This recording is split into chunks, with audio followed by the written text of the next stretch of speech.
Hey, I'm making a reaction video for the truth behind Recess. I used to watch this show all the time, and since I saw this earlier, I wanted to record my reaction. Okay, here it goes. The playground is a place where all the kids gather for recess. But have you noticed the patterns of the characters? All of them are the same age. I will explain this to you. 3rd Street School was built in the late 1930s. TJ was amongst the first students to attend. He was proven to be a strong leader, running for 4th grade president in 1938, just as the world was plunging into World War II. However, the current principal at the time was making budget cuts on certain lunch items. Attempting to lead a revolt, TJ was hit by a police car during a student walkout in 1939.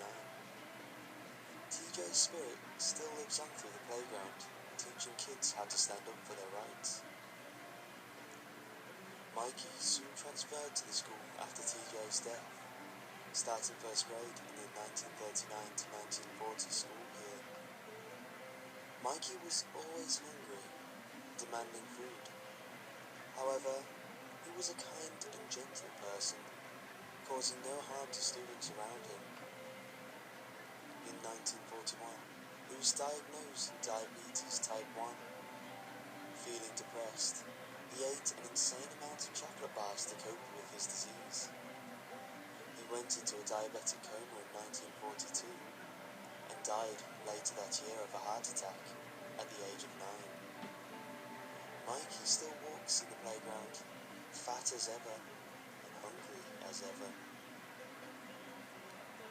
Spinelli began attending in 1943, a school year after Mikey's death.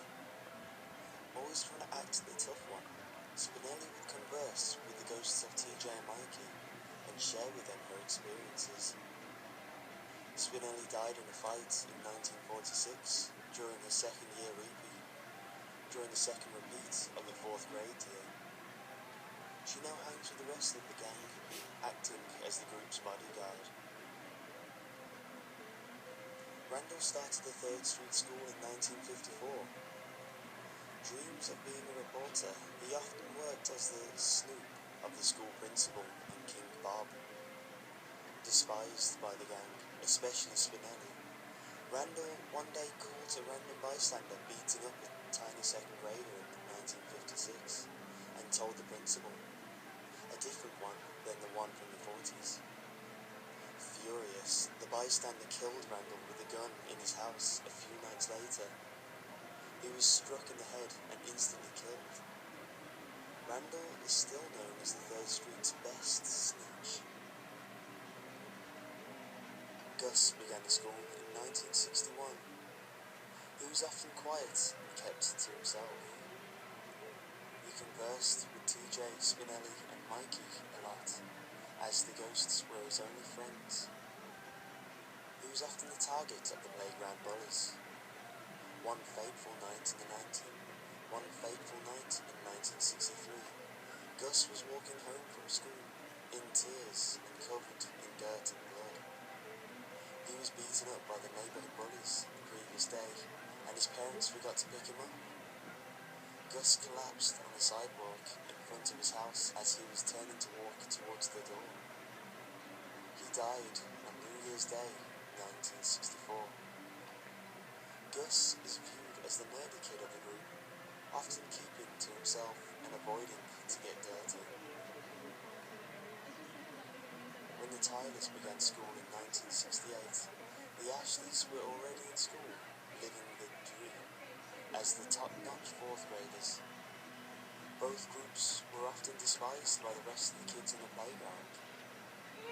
One night, while the girls were having a sleepover and the boys were having a game night, both coexisting that night, a serial killer broke into the Armbrusters mansion and murdered the Armbrusters, Quinlan children, Tomasio children, and the Boulet children.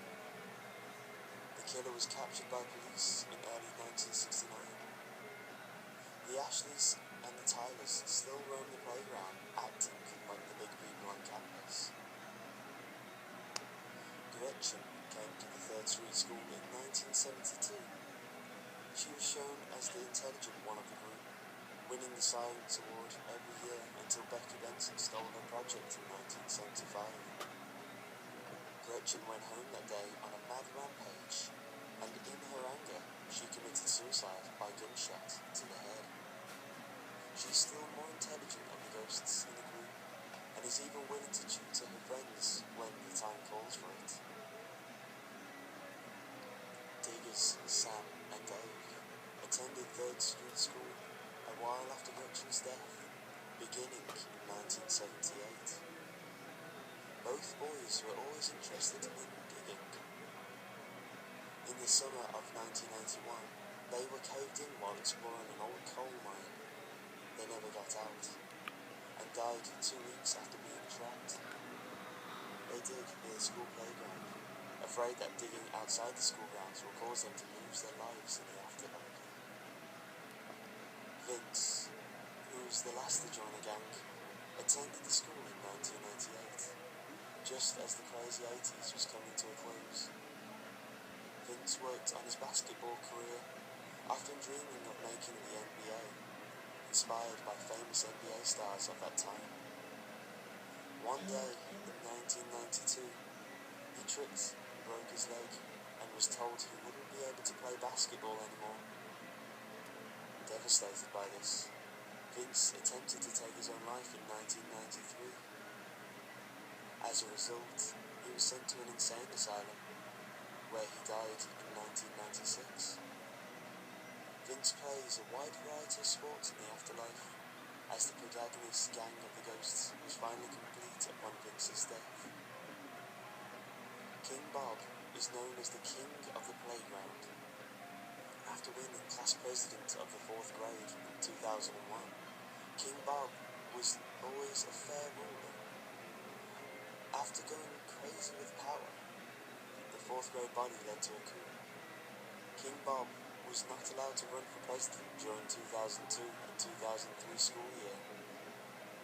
As a result, he murdered the entire school body in one night by breaking into their houses and stabbing them to death. He was sent to a juvenile detention in 2002 and stayed there until he was killed by another prisoner in 2009 at the 4th Street Corrections Facility at the age of 19. Due to these tragedies caused by the 3rd School Street playground, the school was shut down and deserted in the summer of 2010. The last class of 5th graders leaving in 2009 on the anniversary deaths of the diggers. However, this event did not affect the school playground, nor its current residents. The ghosts of the fallen children still frolic and play on the playground of the 3rd Street School, as if it was never shut down. Well, that was sad. That's depressing, actually. I don't know really how to react to that, because I used to watch that all the time. And that's really sad knowing they all died somehow. And that's depressing. I don't think I'll probably do another reaction video, but not to something like this again. That was really depressing. Well, since I'm in high school, and this cartoon came out in like 2000 something, I'm pretty sure